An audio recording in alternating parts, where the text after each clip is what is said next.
السلام عليكم، حياكم الله في فلوج جديد. اليوم أنا وايد مستانس لأنه وصلنا حق 1000 متابع على قناتي على اليوتيوب، وهاي مايلستون وايد مهم، وأحب أشكر متابعيني كلهم اللي وصلوني لهذه المكان. على الانستغرام وايد أسهل إن الواحد يوصل حق 1000 والله 2000 وحتى 10000، بس على اليوتيوب خذانا مشوار طويل لين نوصل لها اليوم، فأنا أحب أشكركم وما قصرتوا. وإذا أنت متابع جديد أول مرة تشوف الحلقات لا تنسى تسوي لايك وشير وسبسكرايب على قناتنا عشان نتم بعد نواصل وتشجعنا عشان حق فيديوهات أكثر. مثل ما شفتوا موضوع حلقتنا اليوم اللي هو شلون تسمي المطعم، فخلوكم معاي عشان نفكر وندردش ونشوف شنو أفضل طرق الواحد يسمي مطعم.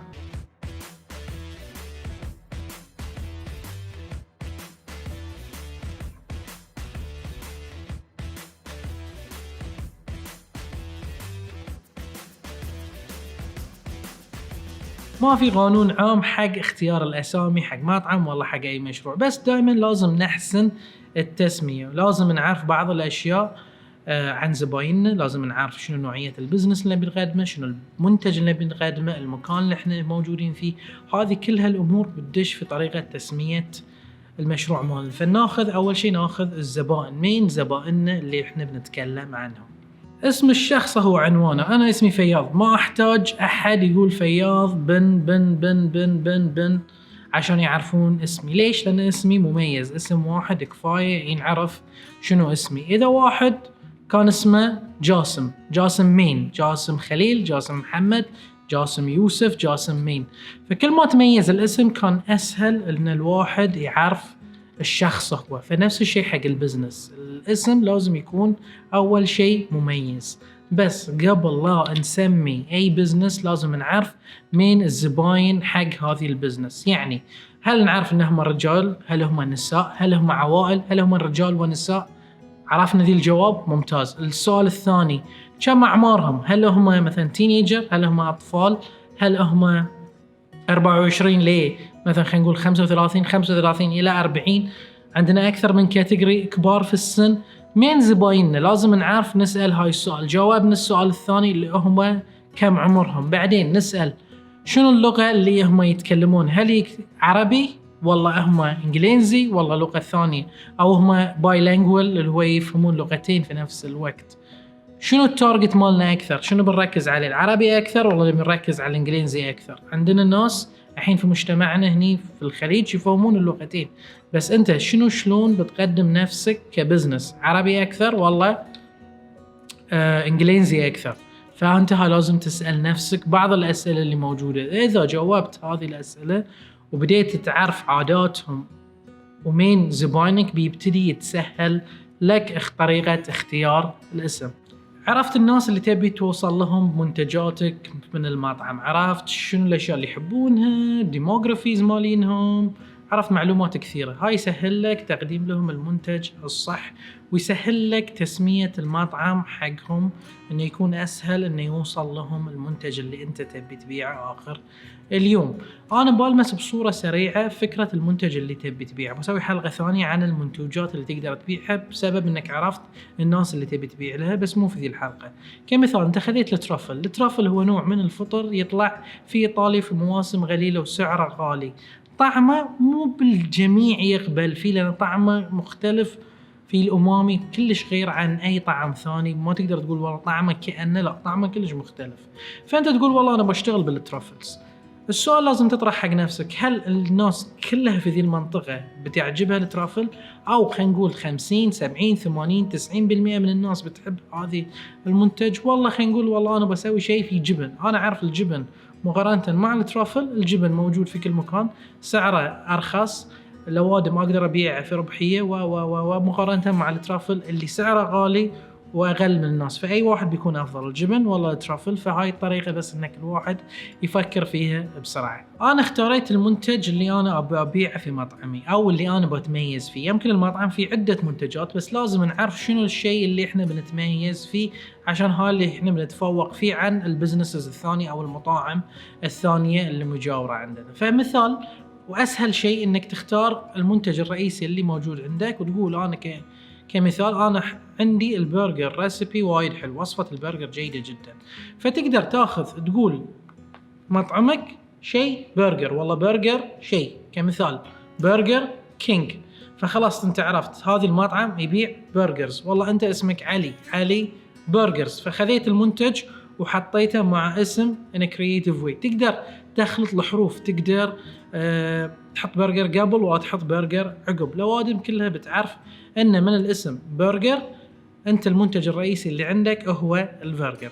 بس حط في بالك شغله صادتني احنا في مطعمنا في التي كلاب، احنا اسمه تي كلاب نادي الشاي. نادي الشاي ابتدى يبيع شاي وسندويشات خفيفه وكيكات بسيطه لتمشي مع الكوكيز مع الشاي. مع الوقت تطورنا وصرنا مطعم. هني يصير لك ليميتيشن بسبب الاسم اللي موجود عندك، يصير عندك حد حق المنتجات، فلوادم يقرون نادي الشاي فيحطون في بالهم هالمحل حق شاي، ما يدرون ان في اكلات ووجبات موجوده بسبب التسميه. فانت كمثال سميته اكس واي زد برجر، لوادم حطت في بالها برجر، فالوقت اللي انت بتبيع مثلا بيتزا، والله بتبيع باستا، والله بتبيع شيء ثاني، لوادم ما يجي في بالهم بسبب انه وجود اسم المنتج اللي موجود عندك. فهاي يعطيك ليميتيشن حق الشغله، ولكن بيكون وايد سهل حق الدعايه والاعلان انك انت عارفين لوادم شنو المنتج اللي انت تبي تبيعه. طريقه ثانيه حق تسميه مطعم، وهاي موجود في كل مكان. انت فتحت في مدينه معينه او في قريه معينه، كمثال احنا في مدينه حمد، انا اقول والله مطعم مدينه حمد، والله مطعم دوار 8، المنطقه اللي احنا موجودين فيها، والله مطعم الزاويه، انا على زاويه الشارع اكس والشارع واي. فتقدر تستفيد انت بعد من اللوكيشن اللي موجود عندك وتسمي مطعمك باسم اللوكيشن. يعني في اماكن حلوه اتذكرها مثلا في دبي بيت البحر، البيت كان موجود على البحر، فدائما كنت اتذكر ان هاي البيت موجود على البحر، فهاي بعد تسويق اعلاني حقك حق المطعم. في مليون طريقه الواحد يقدر يسمي مطعمه. خلينا نقول انك انت تحب انجريدينت معين، تحب مثلا طماط، والله تحب فلفل. عندك مطعم في امريكا من اشهر المطاعم المكسيكيه اسمه تشيبوتلي. تشيبوتلي نوع من انواع الفلفل المدخن، فتقدر تسميه على انت الانجريدينت اللي تحبه، وبيعطيك هاي حريه بعد انك تقدر تستخدمه في اكثر من شيء وما يحصرك بنوعيه البرودكت اللي موجود عندك. النقطه الاخيره اللي بتكلم عليها عن التسميه، تأكد ان الاسم اللي بتختاره اول شيء انه يكون سهل التسويق. في اسامي رينجز بل، يعني كنا نفس كذي، كنا نفس كذي، تذكره بكل سهوله، تقدر الاسم تحطه في جمله.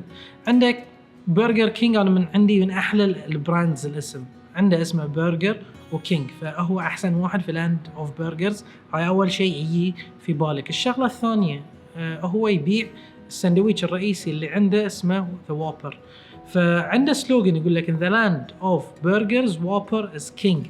فحط اسم المنتج شنو هو يبيع واسمه كله في جملة واحدة وجملة صحيحة. هل تقدر تحط البراند مالك في هالجملة؟ بيكون شيء عجيب، بس يحتاج لك تفكير وتعرف شنو قاعد تسوي. هذه الأشياء الرئيسية اللي غطيناها اليوم في الحلقة، إنه شلون تسمي المطعم، حط في بالك مين زباينك، شنو المنتج اللي تبي تبيعه، وين انت بتبيعه، وحق مين تبي تبيعه، وهل نقدر نروج هذه المنتج. وحط في بالك شغله، يمكن انت بتسمي اسم غير عربي او اسم عربي او اسم باي لغه موجوده، حط في بالك ان الاسم ما يكون اوفنسيف، انه ما تجرح مشاعر زباينك لو كان الاسم ينتقل بشيء ثاني. يعني انا شفت براندات مثلا ادش مجمع في بلدان، اشوف الاسم اقراه ابطل عيني ان شلون اسمه كذي وسمحوا له، لان في بلده في ايطاليا والله في سويسرا او وات ايفر اسمه صحيح، بس عندنا بالعربي اسمه يمكن خادش حق الحياه عندنا.